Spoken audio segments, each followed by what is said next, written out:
Hi, in this video I'm going to show you the new Quest compatible Toon shader that is extremely powerful, and I'm still trying to comprehend how big of a step forward this is going to be for VRChat. It's crazy, and I'm going to show you all the functions in this video. First, look at this. On the left is my avatar with Poiyomi shader, and on the right is my avatar with the new Toon Standard shader that is 100% Quest compatible. I mean, look at this. It is quite comparable. It is almost the same. I mean, obviously the hair doesn't move because this is a custom shader that has like vertex movement, so that's not going to be on Quest, but that's fine. Like, look at this. Like, the shading is so nice, and this is just like I was playing with it for an hour and I made this. The new shader, I'm going to show you right now what it has in it. You see we have basically the ability to put in an albedo classic texture with a hue shift, which is one of the most asked for feature for a Quest shader. So that's going to make a lot of people happy. You can also use a normal map. You just tick the box and you use a normal map. And this one is important. Guys, look. Standard thing for Quest is that it calls the back faces like this. And here you can choose between back, front, and no culling. So that's going to make a lot of people happy too. Another huge thing is the shading. We have 7 options, including custom, that you can put your shadow ramp that you make yourself in. That's crazy. I will show you examples of all the different shading options. Just gonna scroll through these really quick so you can see on this. But this on this black like latex material, you're not gonna see the big difference. But I'm gonna show you later in the video in like a white cloth shirt. So I'm gonna put this back. You can boost the shadows, you can change the shadow tint. Also, minimal brightness is basically, if you're a pitch black world, you can put this high up so you actually don't, character is not completely black. It's very cool too. You have an emission that you can map, and also you can change the UV map. You can use 2 UV maps for emission. So that's really nice. I'm going to show you that too. You can use ambient occlusion map. And you can use a detail map, which is exactly how I'm doing like these little raindrops. As you can see, I can turn them on and off. You can change the strength on this. I think you can crank it up as much as you want, which is crazy to me. I mean, I'm not going to use it obviously, but if you want, you can do it. You can also select the UV map, and you can change the hue shift if you're using a detailed texture. I'm using a normal map, but if you're using a detailed texture, you can change, the hue of it as well. And the big fucking thing, oh my god, dude, like specular, you can disable, enable, reflections. You can put in a metallic map and a gloss map. You can obviously change these settings to your liking. I'm gonna do that in the video. I'm gonna also create a material from scratch to show you everything we can do with this. But first I'm gonna show you the examples. Change the sharpness, the reflectance of the environment onto the material, and anisotropy, which is also pretty cool. And also we can have a matcap, which I'm using on this material as well. I'm basically blending the matcap with the specular, which is amazing because you can do that with the matcap mask. If you want full matcap, you go 1 basically, or you go 0 if you don't want it at all. And you can also change it from additive to multiplicative. I cannot read, but yeah, you know what that means. For me, it doesn't work here. I'm not sure what it's for. I always use additive, so maybe you can figure it out. And the next final function that everybody wanted, rim lighting, dude. Look at this. We're gonna make a little rim lighting effect. Holy base, how good can this look? You can change the intensity. You can change the range of it. This is basically, I think, the thickness and the softness. Dude, look at this. Like with this, can make like really kind of a cell shading toon effect. Change the color too. Like, dude, this it's crazy to me how this is like for Quest, man. Like, I am barely keeping my composure. I'm not gonna lie. Like, I'm very excited about this feature. Rim lighting is not really my thing, but I know a lot of people like this, so it's probably gonna be really popular. So now I've shown you all the basic, all the features that we can use. I'm going to show you some nice examples. So I'm going to scroll our scene. This is, for example, a little latex material that I made as an experiment, and look at the hue shift. Look how I can change the colors nicely, man. Look at some nice pink, purple, blue, green, all of it. Anyway, let's look at these. I'm gonna scroll out, and this is a white shirt with no ambient occlusion map, and I'm showing you all the shading options that you have except for the custom one. And you can see how it goes from flat, from realistic to different soft shading to bands, which is basically for toon shading, like cartoon, I would presume. And also we can see the difference on the faces, because the faces also have different shadings. I personally, on my avatar, would probably use either very soft or flat, because I like how, you know, it lights up. But on the clothing, yeah, I think very soft realistic is my favorite for this. Like, obviously these are really more like toon styles, like cell shading kind of a thing. The bands, it's not really my thing, but I can already envision like people making really cool avatars with this. So take a look at these examples. Let me know what you think, which one is your favorite, which one you're gonna use. One last thing before we transition, look how this is basically realistic, not classic, normal. This is soft realistic and very soft. You can see the details on the folds. Let me actually change the normal map strength to 2 so we can see even more of the difference. Yeah, you can see how realistic is like very sharp edges. It's not really the best, I think, but some people might like it, you know, that's the thing. But on the very soft, dude, that's nice, man. I like this. Like, what the heck? I really like this. And I can envision people are just using this shader even for PC avatars, because you know, Poiyomi is nice and has a lot of different functions, and you can use for UV maps and all that. But for somebody who's like, for example, like a beginner and who doesn't need all the functions, like this is a good shader even for PC, dude. And it's performant, you know, it's much more optimized, obviously, because it doesn't have as many functions. So now we transition to the same thing, but with ambient occlusion map. You can see how we added ambient occlusion on the flat shading. It actually looks kind of nice. I kind of like it too. But my favorite still is probably the very soft realistic shading. And you can see how nice ambient occlusion like blends with the toon shading as well, especially on the free band. That's really cool, dude. I really like that.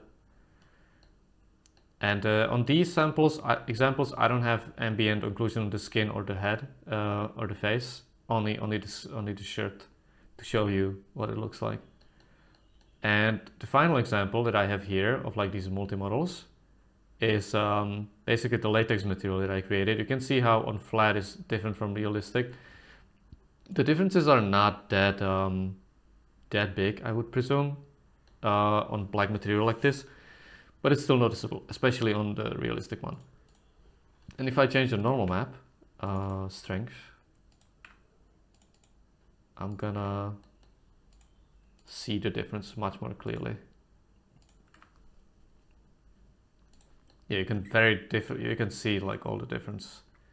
And I think, again, this very soft realistic is like probably my favorite, dude. It's really nice. I really like this. Let's just do it real quick on the bands, two toon bands, just compare, because I've never done this yet. And at the time I'm making this video, the shader is out in the beta. I'm going to show you how to get it. It's very simple, just get the beta SDK. But yeah, the very soft realistic is probably my favorite. Okay, so I have my avatar right here. I'm going to create a material from scratch to show you all the possibilities that we can do, basically. So I'm going to make it, I'm going to call it shirt material. I'm just going to drag it onto my avatar real quick. And I'm gonna change it from Unity Standard to VRChat Mobile Toon Standard. Let's go. And this is the basis that we have here. It is set to realistic, which I'm gonna change to realistic very soft because that's what I like. And you can also see the difference even when it's like pure white, actually. So I'm gonna add my texture, which is I think main color. Let's see, is that no?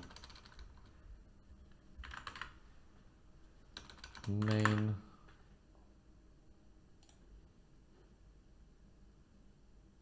And I'm gonna put in my texture that is called base color. Put the white one in, and you can see how it has a color, but it's a really lot of brightness. Let's just make it a little bit gray so it doesn't burn our eyes while we work on it. I'm gonna use a normal map. Save performance when not using normal map. Yeah, nice warning, but I am using my normal map. Normal map. And it's this one. And you can see how it makes like some nice folds. It's pretty nice. You can also see the back face cooling, so I'm gonna disable it because I don't want people to see through my shirt, through like my little collars, so that's nice. Let me also drag it onto the buttons. Nice. And now I can play with these settings. So let's see, shadow boost. Ooh, I should like it 0. Change the shadow tint. You can make it like a nice like shadow. I actually kind of like this. What the heck? I'm gonna crank it up like this. It's kind of cool. Minimal brightness I'm gonna put to 0.005, just so I don't look pitch black and pitch black darkness. And I'm gonna show you how we can apply some emission, because I did make an emission mask for the sleeves and I think the collar. And it's, you know, it's quite simple. I just put like an emission. Let me make it, let's see, for example, blue like this. And you can change the strength. You can go from 0 to 2 is maximum. I tried like hard writing like this 20, but it doesn't work in this case. So 2 is the maximum. It's not, it doesn't have a hue shift for some reason, which is one of the features that people vote for on the VRChat Canny when they suggest changes. So hopefully they're gonna add a hue shift for emission, because I think that's gonna be pretty cool. It's good. A lot of people would be happy about that. But I don't want emission on this specifically, so I'm gonna actually make it black and just make it 0. And I'm also gonna add a occlusion map, which I have here, ambient occlusion.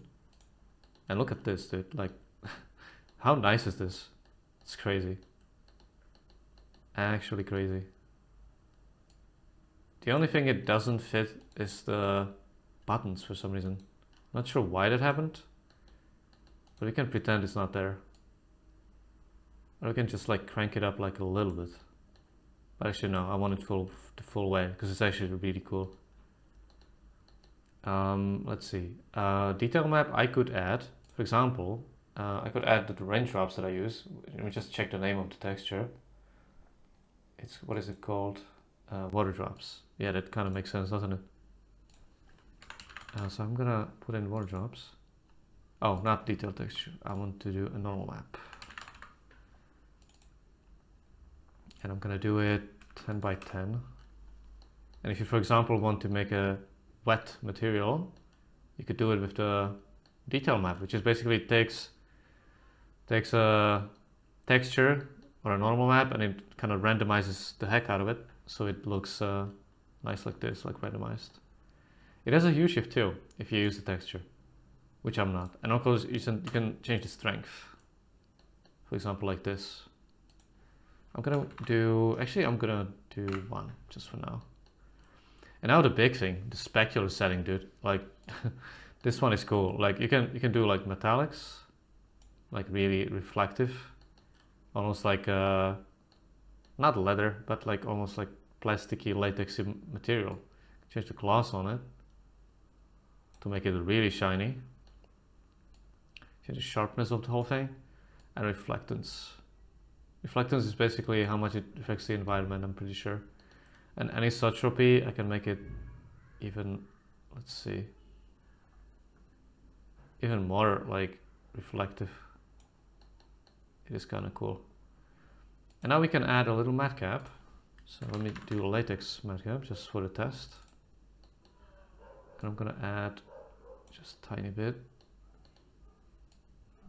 What happens if I do this?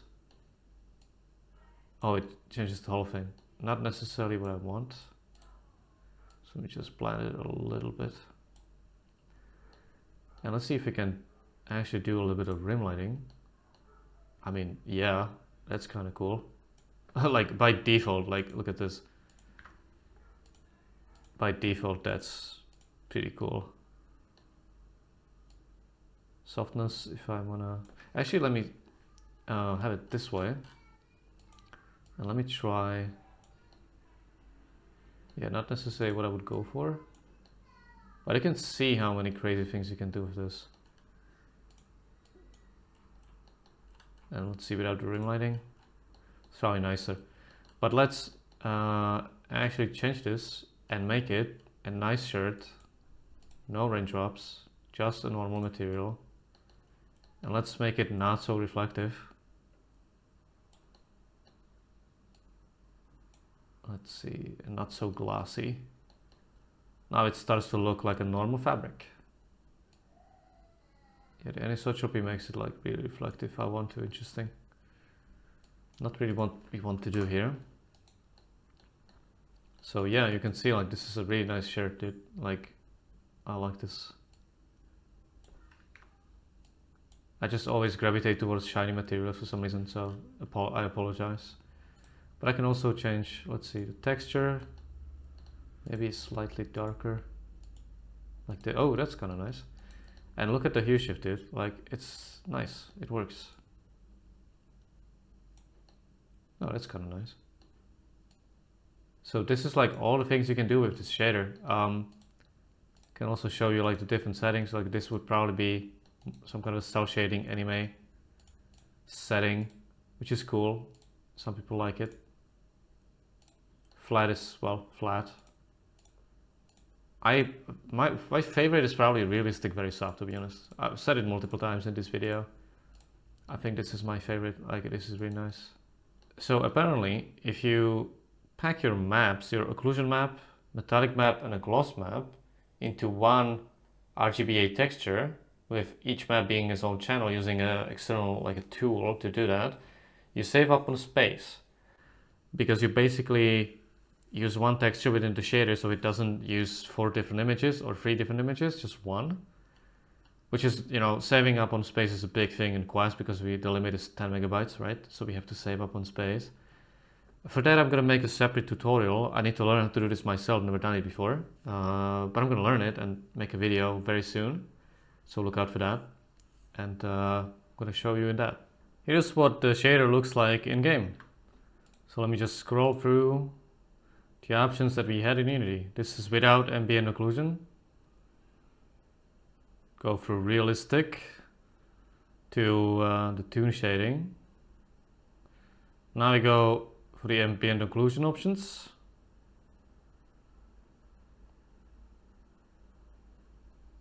And this is the black latex that I made. 2 versions and the blue one. And now we go back to our original material.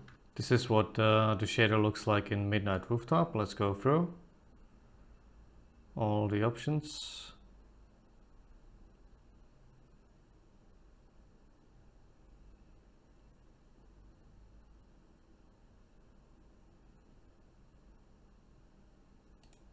And finally, what the shader looks like in the B Club.